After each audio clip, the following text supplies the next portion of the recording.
우리가 예수님을 믿고 살아갈 때 두 가지 특징이 나타납니다. 하나는 거룩함, 또 하나는 형제 사랑입니다. 이것은 우리가 예수님을 제대로 믿고 살고 있느냐라고 하는 어떤 표지가 될 수도 있습니다. 히브리서 12장 14절 말씀에 보면 모든 사랑과 더불어 화평함과 거룩함을 따르라. 이것이 없이는 아무도 주를 보지 못하리라 말씀합니다. 이렇게 신앙생활하면 교회가 행복하고 우리의 삶이 풍성해집니다. 그런데 이런 아름다운 신앙을 망치는 암적인 존재가 있어요. 그것이 바로 죄입니다. 어거스틴의 고백론에 보면 이 죄를 고장난 사랑이다라고 표현합니다. 고장난 사랑. 예를 들어 내가 나의 명성, 어떤 평판을 위해 산다면 나는 내 자신에 대해서 거짓말을 하거나 혹은 과장되게 말할 가능성이 많습니다.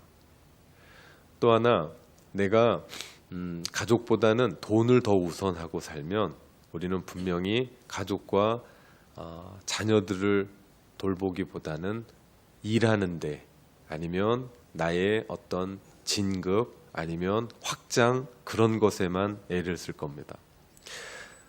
고장난 사랑은 언제나 삶의 불안과 불행과 붕괴를 가져다 줍니다. 이 고장난 사랑의 회복, 고칠 수 있는 유일한 길이 있는데 그것은 하나님을 지극히 사랑하는 길입니다. 저는 오늘 이런 이야기를 여러분과 함께 나눠보고 싶습니다. 오늘 본문에 보면 죄에 대해서 그렇게 괴로워하는 한 사람이 나와요. 이 사람이 사도 바울입니다.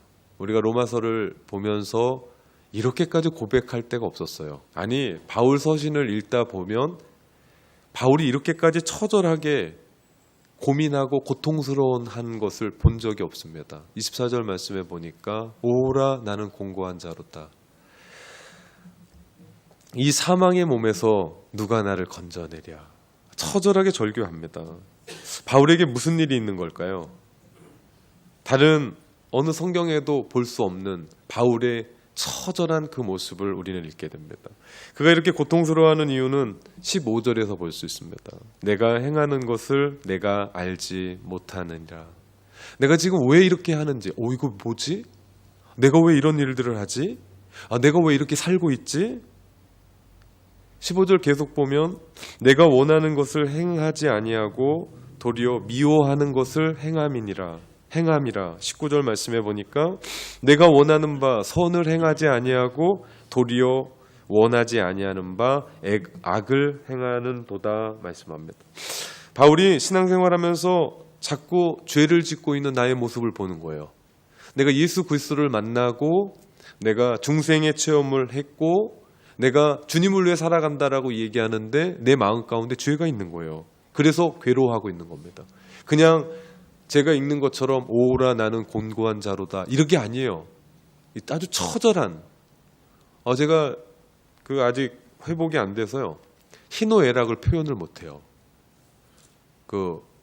욱하는 걸 못해요. 이렇게 소리를 지르더라도 아니야 이렇게 이걸 못해요. 그래서 그냥 참아요. 이것도 이거 해야 되는데 못할 것 같아요. 오라 나는 되게 괴로운 거예요. 그냥 고백하는 게 아닙니다. 그렇게 여러분이 괴로워하고 있는 바울을 바라봐야 됩니다. 바울이 그러면서 인정합니다. 무엇을요? 예수 그리스도를 믿고 구원받았지만 내 속에는 아직도 죄와 악이 그대로 있다는 겁니다. 바울이 그걸 고백하고 있는 거예요. 21절 그러므로 내가 한 법을 깨달았으니 곧 선을 행하기 원하는 나에게 악이 함께 있는 것이로다. 17절 말씀해 보니까 이것에 대한 원인도 이야기합니다. 이제는 그것을 행하는 자가 내가 아니요 내 속에 있는 죄니라. 20절 말씀해 보니까 만일 내가 원하지 아니하는 그것을 하면 이를 행하는 자는 내가 아니요 내 속에 거하는 죄니라. 22절 말씀해 보면 내 속사람으로는 하나님의 법을 즐거워하나 23절 내 지체 속에는 한 다른 법이 내 마음의 법과 싸워 내 지체 속에 있는 죄의 법으로 나를 사로잡는 것을 보는도다. 그가 고백합니다. 우리가 잘 알듯이 이 고백은 어떤 불신자의 고백이 아닙니다. 바로 예수 그리스도를 믿고 죄 사함을 받고 중생의 체험을 한 born again 된 회심자의 고백입니다. 사도 바울의 고백이요. 대전도자라고 이야기하는, 그리고 신약 성경에 예수님 다음으로 위대한 일을 행했었던 한 위대한 사람의 고백입니다. 오라 나는 곤고한 사람이로다. 이 사망의 몸에서 누가 나를 건져내랴. 24절의 말씀. 여기서 이야기하는 곤고하다라는 의미의 원어는요, 비참하다는 겁니다.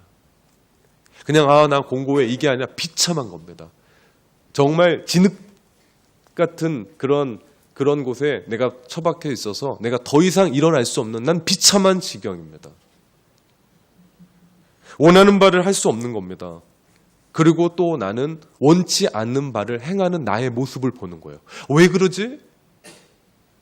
나는 정말 하나님의 뜻대로 이렇게 살아가고 싶거든요. 나는 정말 하나님 말씀하시는, 원하시는 그런 삶으로 살아내고 싶거든요. 그런데 난 안 되는 거예요. 이럴 때 있습니다. 우리의 삶에 이럴 때 있어요. 다 내가 원하는 대로, 정말 주님이 원하시는 대로 그런 살면 좋은데 안 될 때 있어요. 죄의 삭은 사망인데 분명히 죽는다라고 이야기했는데 나는 죄에 끌려 살아가요. 이거 분명히 아니다라는 걸 아는데도, 고통스러운데도 난 그렇게 살아가요. 벗어날 길이 없는 겁니다. 막막한 겁니다. 답답한 겁니다. 죽을 지경이 된 겁니다. 그러니 사도 바울이 외치는 겁니다. 누가 나를 여기서 좀 꺼내 주십시오. 누가 나를 좀 붙잡아 주십시오. 누가 나를 좀 막아 주십시오. 절규하고 있는 겁니다. 오늘 사도 바울의 이 절규가 여러분 느껴지십니까? 혹 우리 중에 이런 마음을 가진 분이 또 있을지 모릅니다. 난 예수님을 믿고 있거든요. 오랜 시간 동안 나는 주님과 함께 동행했거든요. 말씀대로 살아보겠다고 나는 지금 달려가고 다짐하거든요. 그런데 매번 죄에 넘어집니다. 복음, 모든 믿는 자들에게 구원을 주신 하나님의 능력이라고 얘기해서 그 복음을 내가 받아들였고 그 복음으로 말미암아 변화됐는데 나는 내 조그만 습관적인 죄 하나 끊어버리지 못하고 절망하고 있는 나의 모습을, 아파하고 있는 모습을 보게 됩니다. 이제 그렇게 살지 말아야지. 더 이상 이렇게 살지 말아야지. 이제 내 나이가 몇 살인데 지금 내가 지금까지 겪고 있었던 것이 어떤 것인데 라고 하면서 몸서리치면서 하나님 앞에 절규하듯이 기도하고 하나님 앞에 매달리는데 자꾸만 약해지는 나. 정말 내가 구원받은 사람 맞나? 그거 내가 의심한 적이 없는데 어느 날 좀 먹듯이 우리의 마음 가운데 내 구원도 흔들리는 나. 이럴 바에야 내가 교회 가서 뭐 하지? 그러면서 교회 가지 마라 라고 하는 갈등하고 있는 나. 얼마나 많은 그리스도인들이 죄에 무너져 절망하고 구원의 확신 속에 떠나 살아가는지 모릅니다. 이 자리에 이렇게 근사하게 앉아있지만 내 마음은 불안하고 답답하고 미칠 지경일지도 모릅니다. 그런데 우리가 알아야 될 것은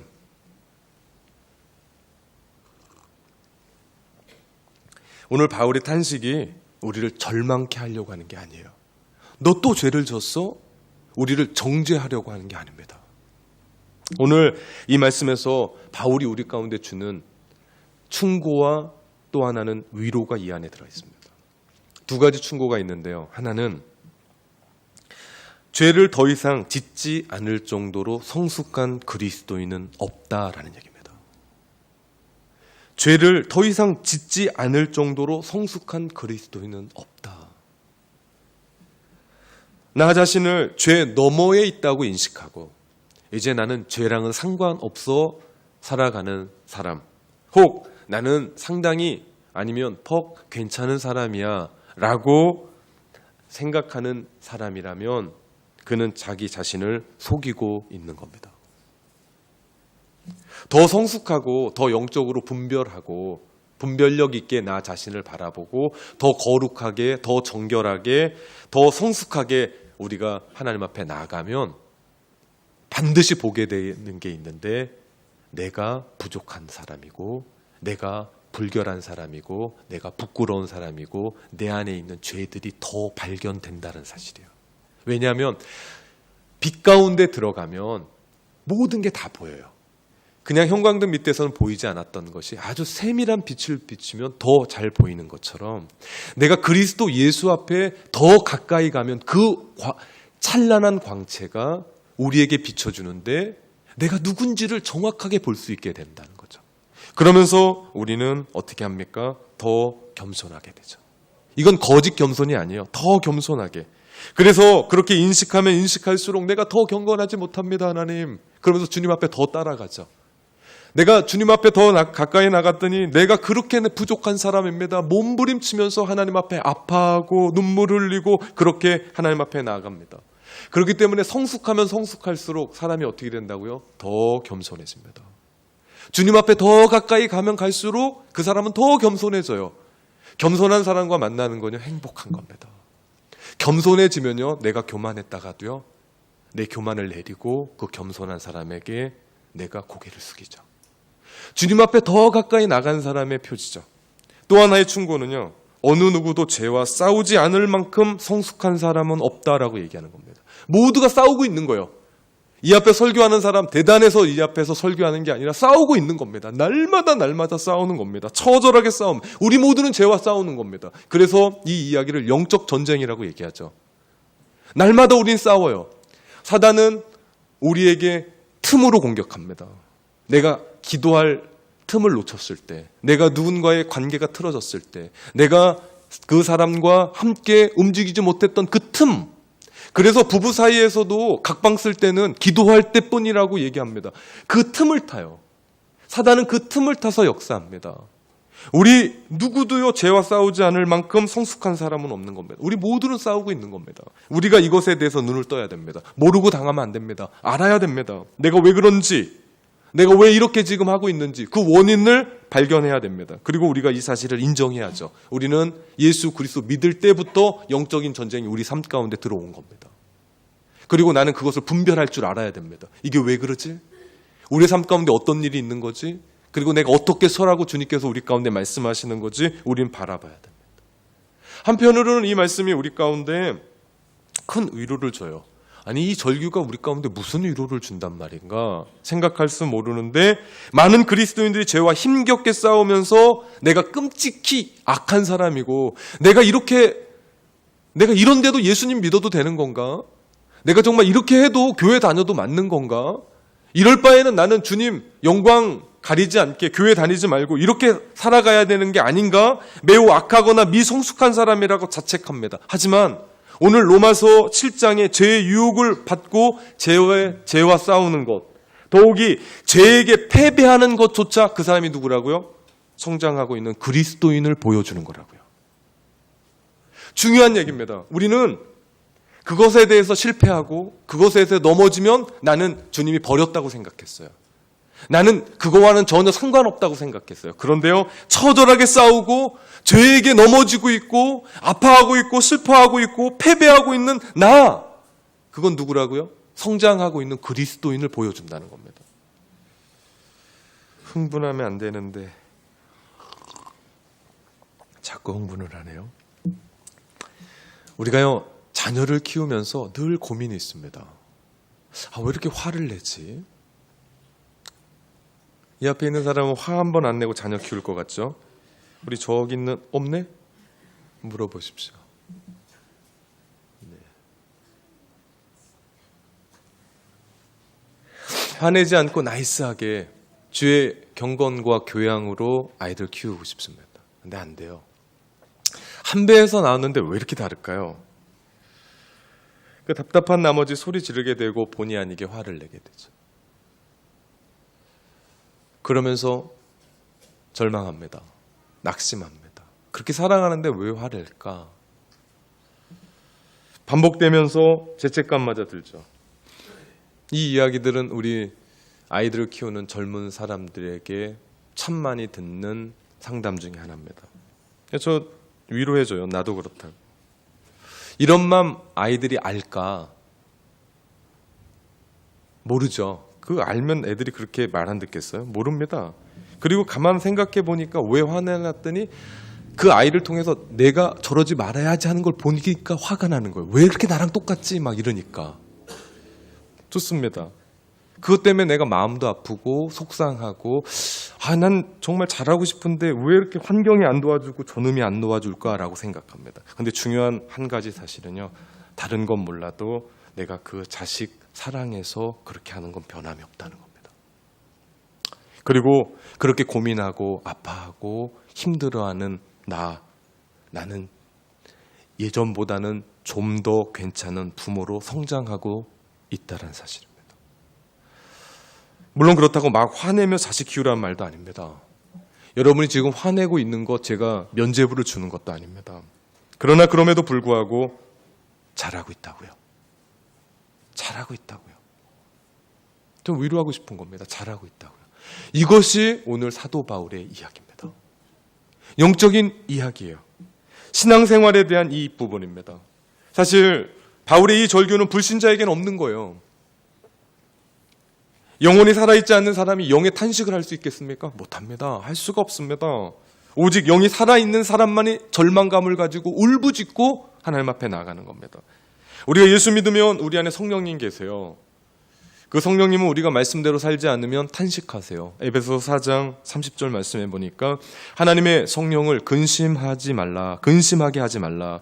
그 안에서 너희가 구원의 날까지 인치심을 받았느니라 말씀합니다.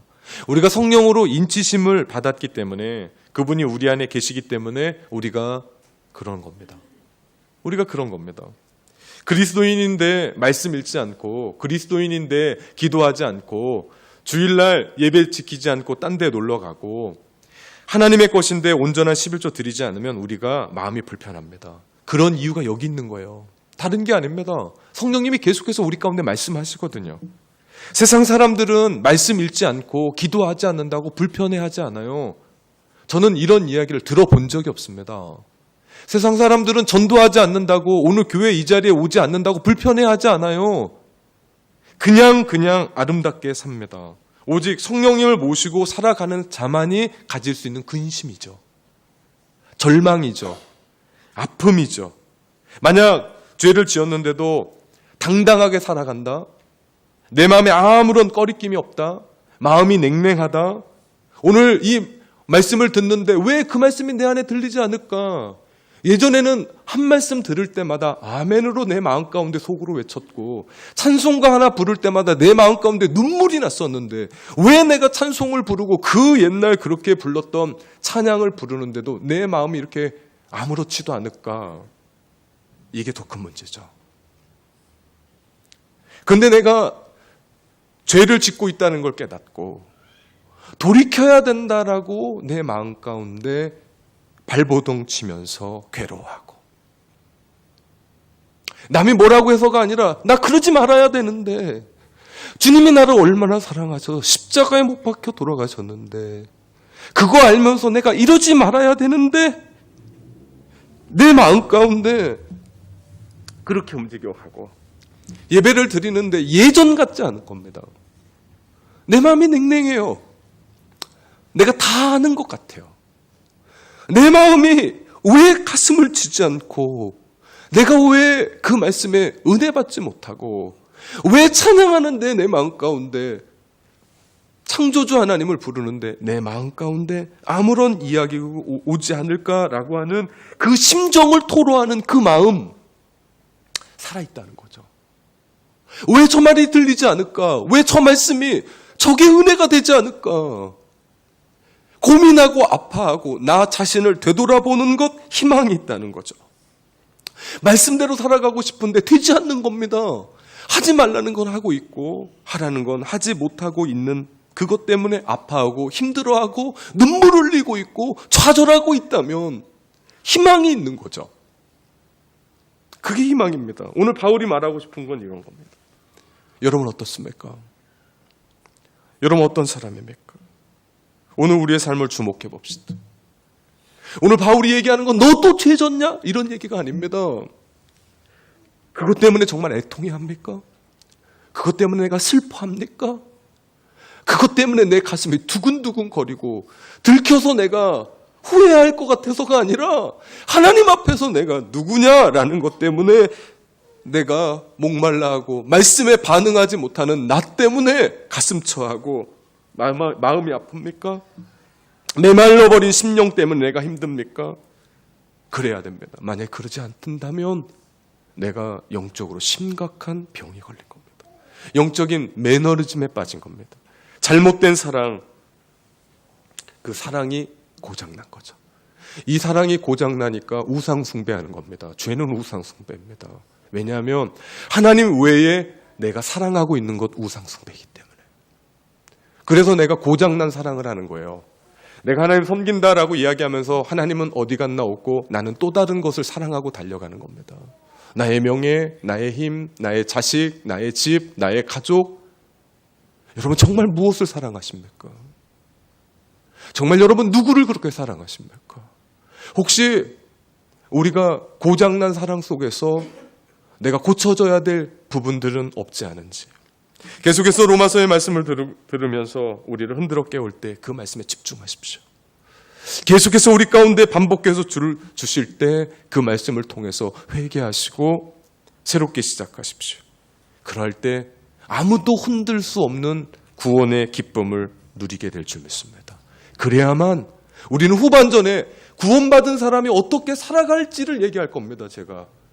그러면 그냥 내가 또 율법처럼 그리스도인은 이렇게 살아야 된다 그래서 살아가는 게 아니라 왜 우리가 그렇게 살아야만 되는지를 전반부에 얘기하고 이제 그 사람이 그렇게 그리스도인이 됐다면 이렇게 살아야 된다라고 하는 당위성을 가지고 살아내게 된다는 겁니다.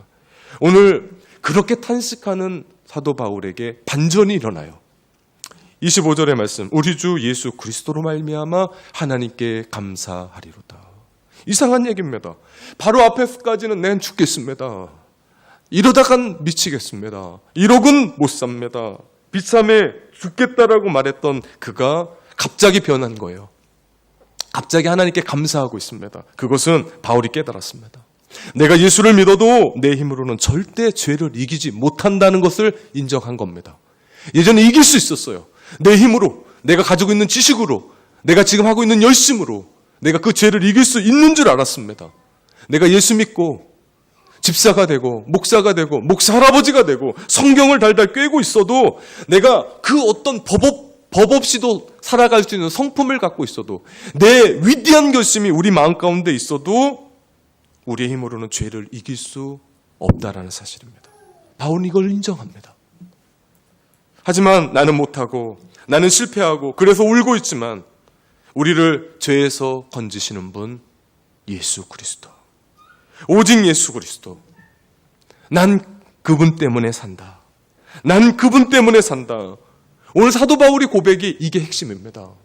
나는 비록 죄 때문에 절망하고 있고 죄 때문에 아파하고 있고 힘들어하고 있지만 나를 위해 십자가에 돌아가셨던 그 예수 그리스도 믿으면서 내가 산다.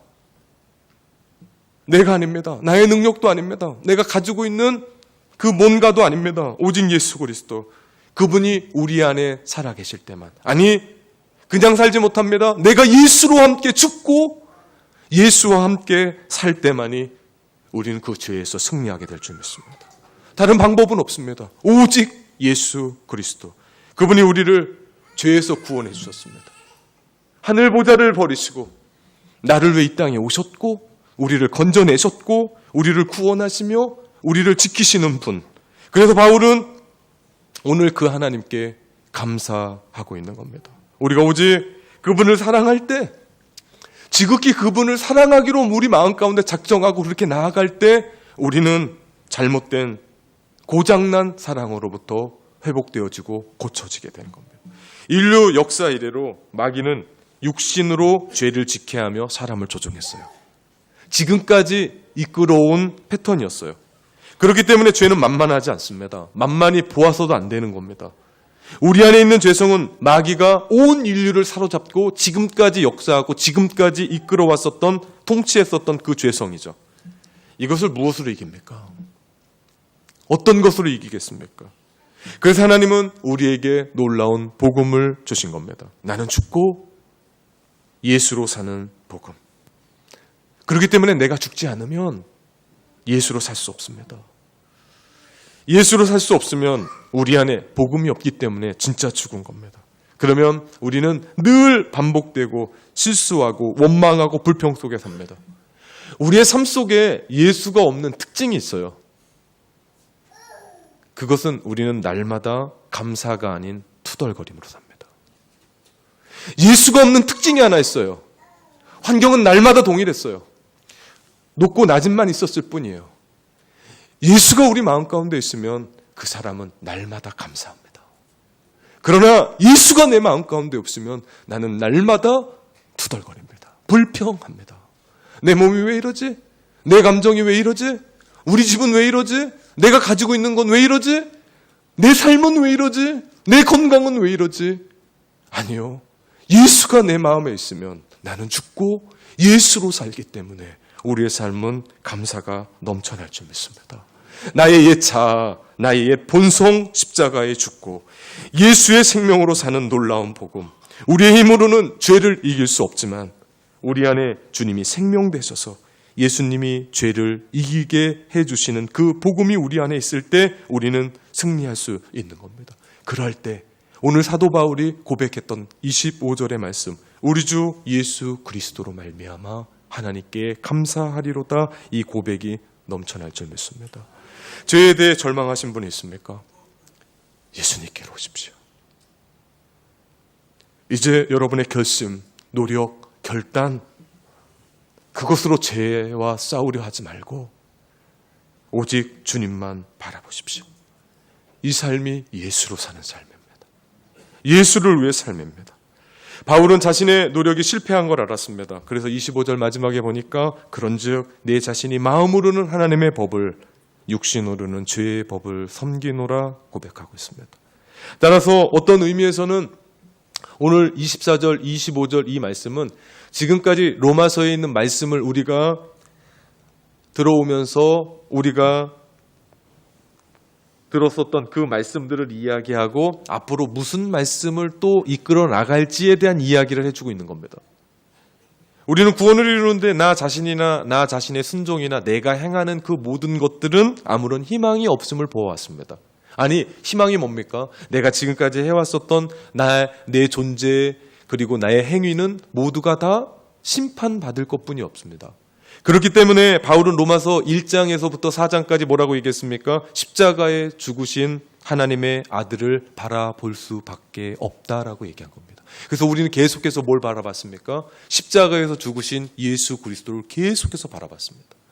5장부터 6장까지는 계속해서 사도 바울이 뭐라고 얘기했습니까?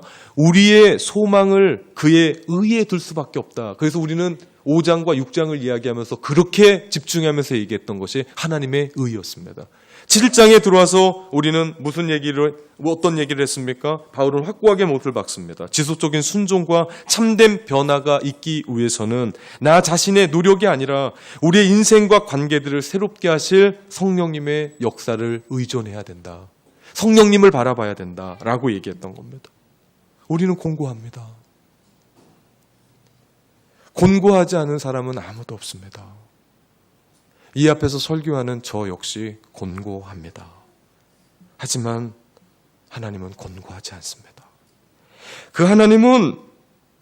그래서 하나님은 그 아들 예수 그리스도를 통해 우리를 구원하셨고 우리가 하나님을 영원히 즐거워할 수 있도록 성령님을 통해 날마다 우리를 새롭게 하신 겁니다.